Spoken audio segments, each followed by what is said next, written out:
The fluorescent lights of St. Mary's Hospital hummed their familiar tune as Elena Martinez completed her evening rounds. At 28 years old, she had been a nurse for 5 years, and she loved every exhausting minute of it. Her mother always said she had a heart too big for her own good. Elena simply believed that caring for others was what she was meant to do. Room 412 had become her most frequent stop over the past 3 months. The patient there, a man named Daniel, had been waiting for a kidney transplant. He was 32 with dark hair and kind eyes that seemed to carry a weight Elena couldn't quite understand. He never had visitors, no family, no friends stopping by with flowers or cards, just Daniel, alone in that sterile room, waiting. "Good evening," Elena said softly as she entered, checking his vital signs on the monitor. "How are you feeling today?" Daniel opened his eyes and gave her a tired smile. "Better now that you're here. You know, you're the only person I talk to these days." Elena felt her heart squeeze. In all her time as a nurse, she had seen many patients, but something about Daniel's quiet loneliness struck a chord deep within her. Perhaps it was because she understood what it meant to be alone. She had lost her father to kidney disease when she was 16. She remembered the waiting, the hope that slowly faded with each passing day. "Well, I'm here every day," Elena said gently, adjusting his blanket. "So you're stuck with me." "I wouldn't want it any other way," Daniel said quietly. Over the weeks that followed, their conversations grew longer. Daniel told her about his love of old books and classical music. He talked about his childhood, though Elena noticed he was careful never to mention his current life outside the hospital.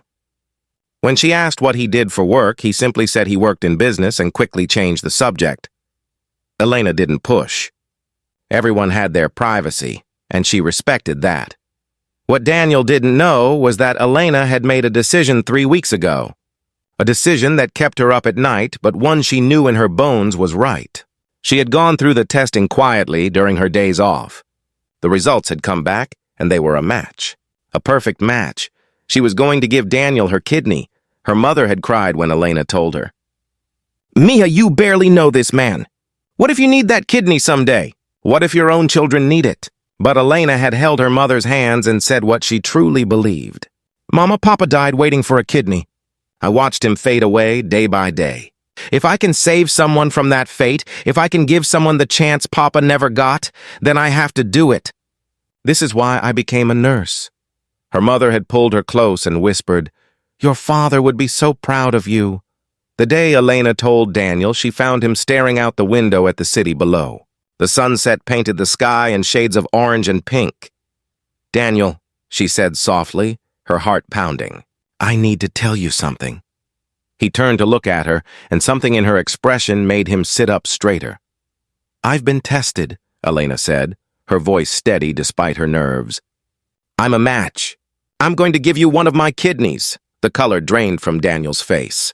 For a long moment, he simply stared at her, his mouth opening and closing as if he couldn't find the words. "No," he finally said, his voice hoarse. "No, Elena, you can't. You don't understand. You have your whole life ahead of you. You can't risk that for me. I'm nobody. I'm just a patient." Elena walked closer and sat in the chair beside his bed. "You're not nobody, Daniel. You're a person who deserves to live, and I'm a person who can help you live. That's all that matters. But why?" Daniel's eyes were shining with tears he was trying to hold back.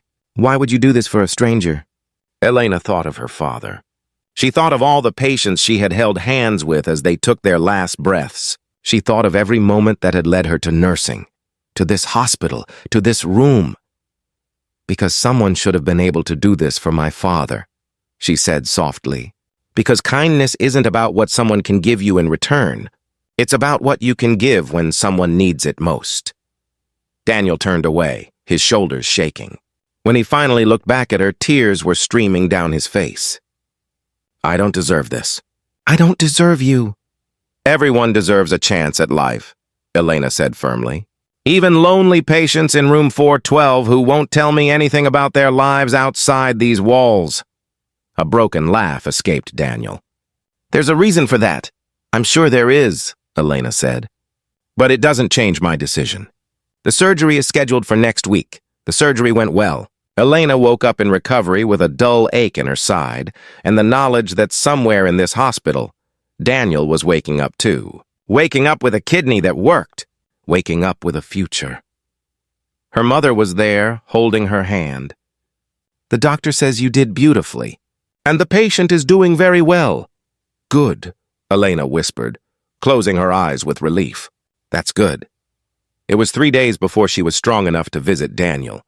A nurse friend wheeled her to his room where she found him sitting up, color in his cheeks for the first time since she had met him. When Daniel saw her, his eyes filled with tears again. "Elena," he breathed, "how do I ever thank you? How do I ever repay someone for literally giving me life?" "You live," Elena said simply.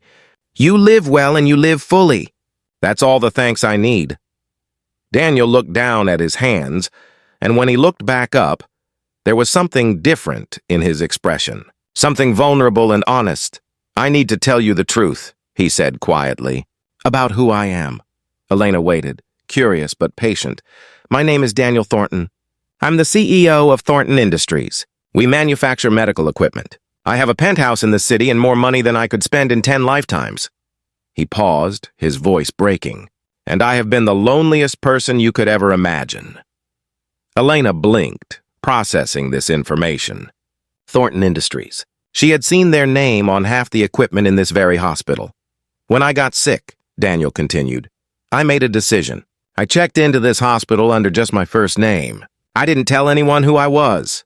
I wanted to see if anyone would care about Daniel the patient, not Daniel the CEO.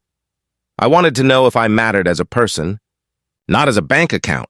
He looked at Elena with such raw honesty that her heart ached. "For 3 months, nobody came. Business partners I thought were friends never visited. The board sent a card once. That was it. I realized I had spent my entire adult life building a company and forgetting to build a life." His voice dropped to a whisper. "And then you came into my room every single day. You talked to me like I was a person. You cared about me when you didn't know I could give you anything at all. And then you gave me your kidney." Elena felt tears prick her own eyes. "You saved my life," Daniel said. "But more than that, you showed me what life is actually worth living for. Not the money, not the success, but the simple act of one human being caring for another, expecting nothing in return." Elena reached out and took his hand. "We all get lost sometimes, Daniel. We all forget what matters, but we can always find our way back." "I want to do better," Daniel said earnestly. "I want to be the kind of person who deserves what you gave me. I want to build something that matters." Over the following weeks, as they both recovered, Elena learned more about the man behind the CEO title.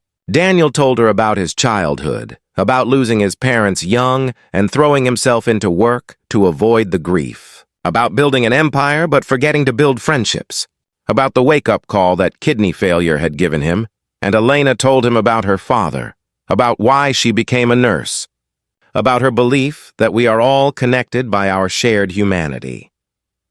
The day they were both discharged, Daniel asked Elena to come to his office the following week. She agreed, curious about what he wanted to show her. When she arrived at Thornton Industries, she was escorted to the top floor. Daniel met her there, looking healthier than she had ever seen him. There was a light in his eyes that hadn't been there before. "I want to show you something," he said, leading her to a conference room. Inside, architects' drawings covered the walls. Plans for a new building. A new facility. "This," Daniel said, gesturing to the plans, "is the Martinez Memorial Kidney Center, named after your father. It will provide free dialysis and transplant services to people who can't afford them. Nobody will die waiting like your father did. Not if I can help it." Elena's hand flew to her mouth as tears spilled down her cheeks. "And this," Daniel continued, pulling out another set of documents, "is a nursing scholarship fund in your name to help young people who want to care for others the way you do." "Daniel," Elena whispered, overwhelmed. "You gave me life," Daniel said softly. "Let me use that life to honor what you did. Let me use it to help others. That's what you taught me, that we're here to lift each other up." Elena looked at this man who had been a lonely patient in room 412. and she saw someone transformed. Not by money or success, but by understanding what truly mattered. "There's one more thing," Daniel said, his voice nervous now. "I know this might be too much. I know I'm probably overstepping. But these past months, getting to know you, seeing the world through your eyes, it changed me. You changed me." He took a deep breath. "I'm not asking for anything right now. I know you gave me your kidney out of kindness, not romance. But I want you to know that I've fallen in love with you. Not because you saved my life, but because of who you are. Your compassion, your strength, your absolute certainty about what matters in this world." Elena's heart was pounding. "When I'm ready," Daniel continued, "when we're both healed and strong, I would like to take you to dinner, not as a patient and nurse, but as two people who found each other in the most unexpected way, as two people who understand that life is precious and connection is everything." Elena looked at this man who had learned what it meant to truly live. She thought about the journey they had both been on. How sometimes we have to lose everything to understand what we actually need. "I would like that," she said softly. "I would like that very much." 6 months later, Elena stood beside Daniel at the groundbreaking ceremony for the Martinez Memorial Kidney Center. Her mother stood on her other side, tears streaming down her face as she clutched a photo of Elena's father. Daniel squeezed Elena's hand as the first shovel broke ground. This building would save lives. It would honor the memory of a good man who had died too soon. And it would stand as a testament to a simple truth that Elena had always known, but Daniel had needed to learn. That we are not measured by what we accumulate, but by what we give away. That the richest life is not one filled with money, but one filled with purpose and connection. That sometimes the greatest gift we can give is not something expensive or grand, but simply the willingness to care about another human being when they need it most. Daniel had been a lonely millionaire CEO who thought he had everything, but he had been dying, alone in a hospital room, with no one who truly cared. Elena had been a young nurse with little money but a heart full of compassion. And she had given him not just a kidney, but a reason to live. A reminder that wealth means nothing if we forget to be human. Now they stood together, partners in healing. In time, they would become partners in life. But that was a story for another day. Today was about breaking ground on a center that would save countless lives. Today was about honoring those we had lost by helping those we could still save. Today was about understanding that the most valuable thing any of us possess is not in our bank accounts. It's in our hearts, in our capacity to care, in our willingness to give of ourselves for others. Elena had given Daniel a kidney, but in doing so, she had given him something far more precious. She had given him back his humanity. She had shown him that he was worth loving, not for what he owned, but for who he was. And Daniel had learned the greatest lesson of his life. That success without compassion is empty. That wealth without generosity is meaningless. And that the loneliest millionaire in the world is still just a man who needs connection, purpose, and love. As the cameras flashed and the crowd applauded, Elena looked up at Daniel and smiled. He smiled back, his eyes full of gratitude and something deeper, something that looked a lot like hope. They both knew the journey ahead wouldn't always be easy, but they would walk it together, bound by an act of selfless kindness that had transformed them both. Because that's what real love does. It transforms us. It makes us better. It reminds us why we're here, to care for each other, to lift each other up, to be the reason someone else believes in goodness again. And sometimes, if we're very lucky, that care comes from the most unexpected places. From a young nurse who sees a lonely patient and decides he's worth saving. From a wealthy man who learns that true riches have nothing to do with money. From two people who find each other in a hospital room and discover that healing comes in many forms. Physical, emotional, spiritual, and always, it begins with choosing to care. If this story moved you, please like, share, and subscribe to support more heartfelt stories. And in the comments below, tell us about a time when kindness changed your life or someone else's. Your stories inspire us to keep creating content that matters.